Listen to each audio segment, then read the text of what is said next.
प्यारे विद्यार्थियों, स्वागत है आप सभी का आपके अपने चैनल हिंदी और ऋतुज विद्यार्थी में। मुझे पता है कि अब की बार हम एक बहुत लंबे अंतराल के बाद मिल रहे हैं। ठीक है, हो जाता है कभी कभी। तो आज के वीडियो में मैं आप सभी के साथ कुछ ऐसे शब्द साझा करूंगी, कुछ ऐसे शब्दों पर चर्चा करूंगी जिन्हें लिखते हुए हम गलती करते ही करते हैं, और वे शब्द आपके पत्र लेखन में प्रयोग होते हैं। जब आप औपचारिक या अनौपचारिक या कोई भी पत्र आप लिखते हैं, आप गलतियां करते ही करते हैं। तो आज मैं कौन से पत्र के बारे में बात कर रही हूँ, औपचारिक या अनौपचारिक, आपने मुझे कमेंट सेक्शन में लिखकर बताना है। ये तो हुई एक बात। दूसरी बात कि आप वीडियो को लाइक कीजिए, शेयर कीजिए और सब्सक्राइब भी कर लीजिए अगर आप पहली बार देख रहे हैं तो मुझे भी अच्छा लगेगा।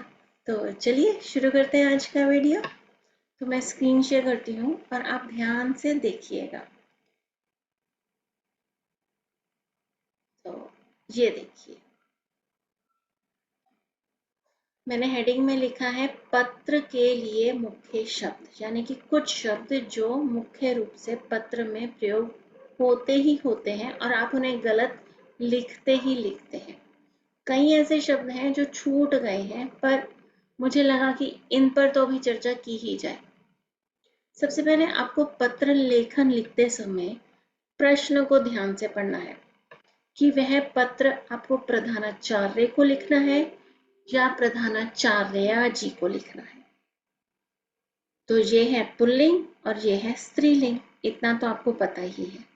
फिर उसी के अनुसार आप महोदय या महोदया भी लिखेंगे, राइट? इतना आपको समझ आ गया होगा। फिर आप विषय लिखेंगे जिसमें आप छोटी की मात्रा लगाएंगे और षटकोण पूरा रखेंगे। कई बच्चे विषय में आधा श लिखकर सोचते हो गया काम, पर नंबर तो गए ना। फिर आती है दिनांक की बारी।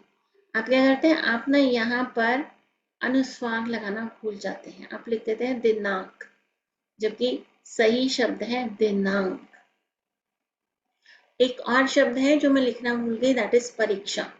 परीक्षा में आप र पूरा ही लिखिएगा। आप क्या करते हैं, आप उसे र को छोटी ई की मात्रा दे देते हैं, तो छोटी की मात्रा तो बिल्कुल नहीं आएगी।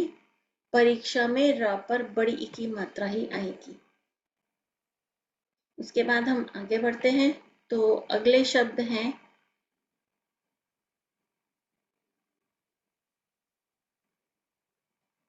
कक्षा।